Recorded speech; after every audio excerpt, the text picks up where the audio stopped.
The summons come in an hour before dawn, when the world was still and gray. Alan shook him roughly from his dreams, and Ned stumbled into the pre-dawn chill, groggy from sleep, to find his horse and saddle and the king already mounted. Robert wore thick brown gloves and a heavy fur cloak with a hood that covered his ears, and looked all the way the world like a bear sitting on a horse. "Up, Stark!" he roared. "Up, up! We have matters state to discuss." "By all means," Ned said. "Come inside, your grace." Alan lifted from the flap of a tent. "No, no, no," Robert said. His breath steamed with every word. "The cap is full of ears. Besides, I want to ride out and taste this country of yours." Sir Boris and Sir Meryn waited behind him with a dozen guardsmen. Ned saw there was nothing to do but to rub the sleep from his eyes, dress, and mount up. Robert set the pace, driving his huge black deer hard as Ned galloped beside him. Trying to keep up, he called out a question as they rode, but the wind blew his words away, and the king did not hear him. After that, Ned rode in silence. They soon after left the king's road and took off across the rolling plains, dark with mist, but the god had fallen back a small distance, safely out of ears, but still Robert would not slow. Dawn broke as they crested a low ridge, and finally the king pulled up. By then they were miles south of the main party. Robert was flushed and exhilarated as Ned reined up beside him. "Gods," he swore, laughing. "It feels good to get out and ride, the way a man was meant to ride. I swear, Ned, this creeping along is enough to drive a man mad." He had never been a patient man, Robert Barthanon. That damned old wheelhouse way creaks and moans, climbing in every bump in the road as if it were a mountain. I promise you, if that wrecked thing breaks another axle, I'm going to burn it, and Cersei can walk. Ned laughed. "I will gladly light the torch for you." "Good man," the king clapped him on the shoulder. "I've half a man to leave them all behind. Just keep going." A smile touched Ned's lips. "I do believe you mean it. I do, the king said. "What do you say, Ned? Just you and me, two vagabond knights on the king's road, our swords at our sides, and the gods know what is in front of us, and maybe a farmer's daughter or a tavern wench to warm our beds tonight." "Would that we could," Ned said, "but we have duties now, my liege. To the realm, to our children, I to my lady wife, and you to your queen. We are not boys we were. We are not the boys we were. You were never a boy, you were." Robert grumbled.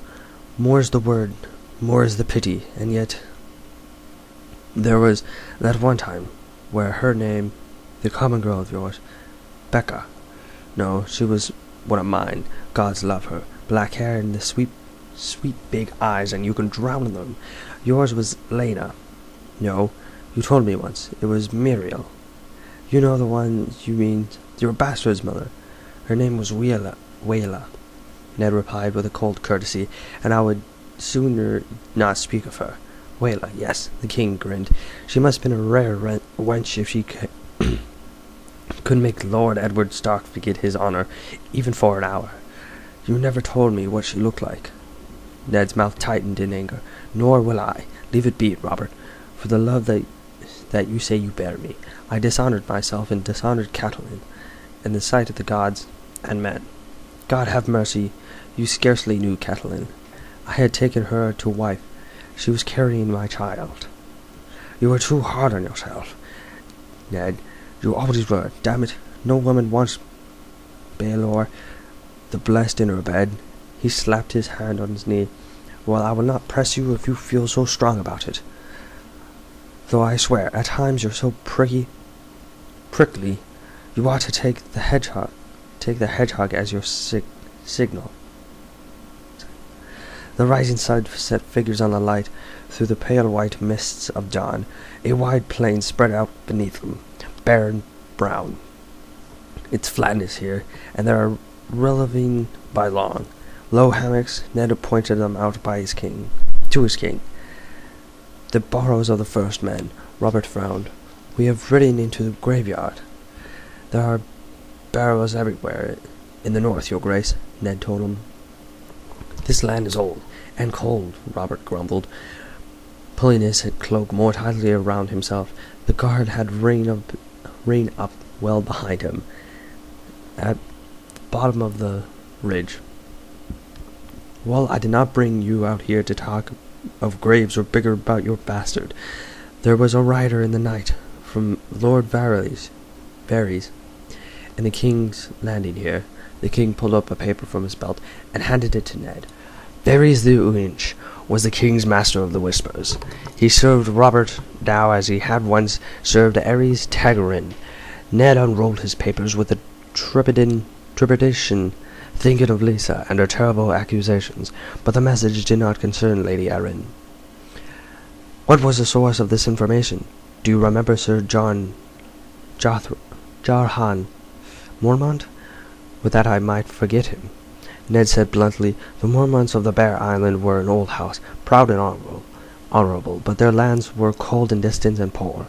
Sir Jarhan had tired to swear the family coffers by selling some poachers to the Tyrosh slavers, as the Mormonts were bannermen to the Skarks. His crime had dishonored the north. Ned had made a long journey west to Bear Island, only to find where he had arrived that Jarhan had taken the ship beyond the reach of the ice, and the King's just in 5 years had passed since then. Sir Jarhan is now in Pentos, anxious to earn a royal pardon that would allow him to return from exile. Robert explained Lord Varys made good use of him. So the slaver had become a spy. Ned said with distaste. He handed the letter back. I'd rather he become a corpse. Varys tells me that the spies are more useful than corpses, Robert said. Jarhan aside, what do you make of his report? Denise Targaryen has wed some Dathrak house lord. What of it? Shall we send her a wedding gift? The king frowned. A knife, perhaps. A good sharp one, and a bold man to wield it. Ned did feign surprise. Robert's hatred for the Targaryens was a madness in him. He remembered the angry words that they had exchanged when Tywin Lannister had presented Robert with the corpse of Rhaegar's wife and children as a token of fatality. Ned had named that murder. Robert called it war.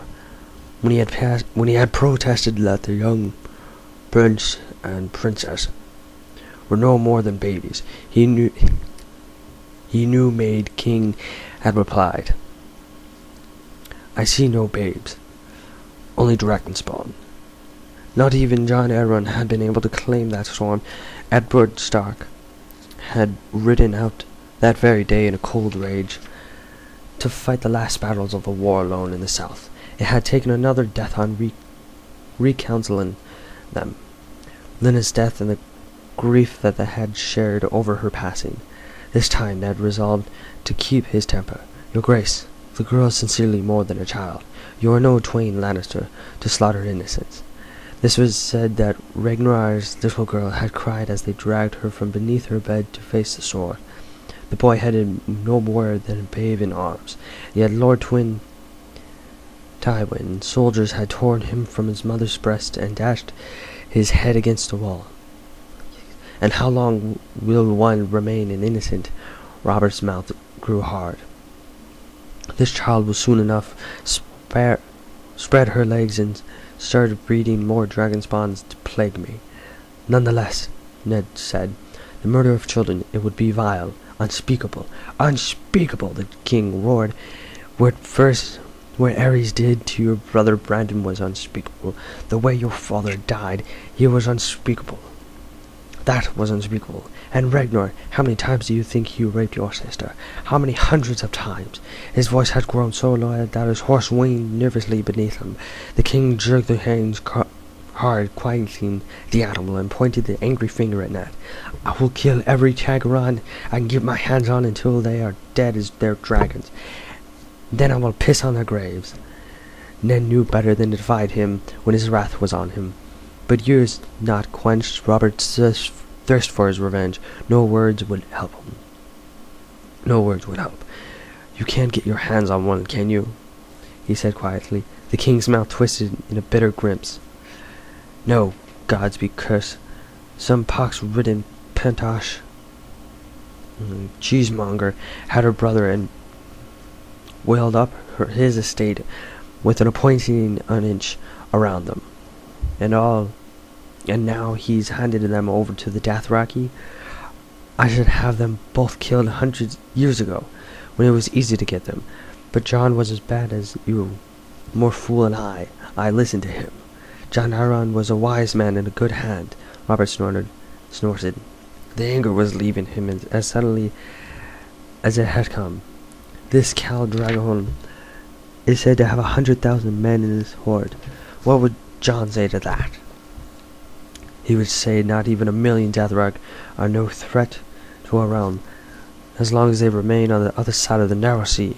John replied calmly. The barbarians have no ships. They hate and fear the open sea.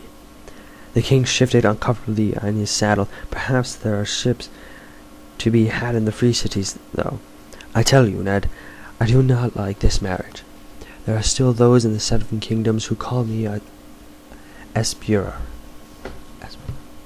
Do you forget how many houses you fought for Tagarin in the war? They bid their time for now. But give them half a chance and they will murder me in my bed, and my sons with me. And if the beggar king crosses with a Dothraki horde at his back, and the traitors will join him. He will not cross, Ned promised. By some mischance he does. You will throw him back into the sea once you choose a new warden of the East. The king groaned. For the last time, I will not name the Arryn boy warden. I know the boy is your nephew. But the Tagarans climbing in the bed with the Dothraki, I would be mad to arrest 1/4 of the realm on the shoulders of a sickly child. Ned was ready for that. Yet we still must have a warden of the East. If Robert Arryn will not do, name one of your brothers. Sandys proved himself in the Sage of the Storm's End. Surely. He let the name hang from the moment. The king frowned and said nothing. He looked uncomfortably. That is, Ned finished quietly, watching unless you have already promised you the honor to another. For a moment Robert had the grace to look startled. Just as quickly the look became annoyance. What if I have? Is Jaime Lannister Is it not? Robert kicked his horse back into motion and started down the ridge toward the barrows. Ned kept pace with him. The king rode on, eyes straight ahead. Yes, he said at last, a single hard word in the end of the matter. Kingslayer, Ned said. The rumors were true. He rode on dangerous grounds. Now, he knew. An able and courageous man, no doubt, he said carefully, but his father is warden of the West, Robert. This time Sir Jaime will succeed to the honor. No one man should hold both East and West. He left unsaid his realm concerned. That appointed would put half the armies of the realm into the hands of the Lannister. I will fight that battle when it comes, when the enemy appears in the field. That the king said stubbornly. At the moment Lord Tywin looms internally as Castriel Rock, so I doubt that Jaime will succeed any time soon. Don't vex me about this, Ned. The stone has been set. Your Grace, may I speak frankly? I seem unable to stop you. Robert grumbled. They rode through tall brown grass. Can you trust Jaime Lannister? He is my wife's twin, a sworn brother of the Kingsguard. His life and fortune and honor all are bound to mine. As they were bound to Aerys Tagarin, Ned pointed out, why should I mistrust him? He had done everything I have ever asked him. His sword helped win the throne I sit on. His sword helped 'Tain't the throne to sit on, Ned thought, but he did not permit the words to pass his lips. He swore to vow to protect the king's life with his own. Then he opened the king's throat with an open sword. 7 hells! Someone had killed Ares, Robert said, reining his mount and suddenly halt beside the ancient barrow. If Jamie hadn't done it, it would have been left for me and you. You were not a sworn brother to the king's guard, Ned said. The time had come for Robert to hear the whole truth, and he decided then and there. Do you remember Trident, your grace? I won my crown there. How should I forget it? You took the wound from Ragnar, Ned reminded. So when the Tagaran's host broke and ran, you gave a pursuit in my hand. The remnants of Ragnar and army fled back to the king's landing. We followed Aren's. Was in the back the Red Keep with several thousand loyalists. I expect to find the gates closed to us. Robert gave an impatient shake of the field, and said you found that our men had already taken the city. What of it? Not our men, Ned said patiently. Lannister men. The lion of the Lannister flew over the ramparts, not the crowned stag, and they had taken the city by treachery. The war had reigned for close to a year. Lords great and small had flocked the Robert's banners. Others had remained loyal to Tagarin. The mighty Lannisters of Castriel Lock, the Wardens of the West, had remained aloof from the struggle, ignoring calls of the army of both rebels and loyalists. Ares Tagarin had thought that his gods had answered his prayer when Lord Twin Lannister had appeared before the gates of the King's Landing with their army 12,000 strong, professionally loyally. So the Mad King had ordered his last mad act. He had opened his city to the lions at the gate. Treachery was a coin that Tagarans knew well, Robert said. The anger was building inside him. Lannister paid them back in kind. It was no less than they deserve. I shall not trouble my sleep over it. You were not there, Ned said, bitterness in his voice. Troubled sleep was no stranger in him. He had lived his lies for 14 years, yet they were still haunting him that night. There were no honor and consequences. The others take your honor, Robert swore. They did any Tagarin ever known of honor. Go down to your crypt and ask Lyn about the dragon's honor, Ned said, halting beside the king. Promise me, Ned, she had whispered. That did not bring her back. Robert looked away, off into the grey distance. The gods had damned. It was a hollow victory they gave me. A crown. It was a girl. It was the girl I prayed for them. Your sister, safe, and mine again, as she was meant to be. I ask you, Ned, what good is it to wear a crown? The gods mock and pray the kings and cowherds alike. I cannot answer for the gods, your grace, only for what I found when I rode into the throne room that day, Ned said. Ares was dead on the floor, drowning in his own blood. His dragon skull shattered down from the walls. Lannister men were everywhere. Jamie wore a white cloak on the king's guard over his golden armor. I can see him still. Even his sword was gilded. He was seated on the iron throne high above the knights, swearing that realm fashioned in the shape of the lion's head. How he glittered. This is well known, the king complained. I still mounted, and I rode the length of the hall in silence. Between the long rows of dragon skulls, it felt as if they were watching me. Somehow I stopped in front of the throne, looking up at him. His golden sword was across his leg, its edge red with the king's blood. My men were filling the room behind him. Lannister men drew back. I never said a word. I looked at him seated on the throne, and I waited. At last Jamie laughed and got up.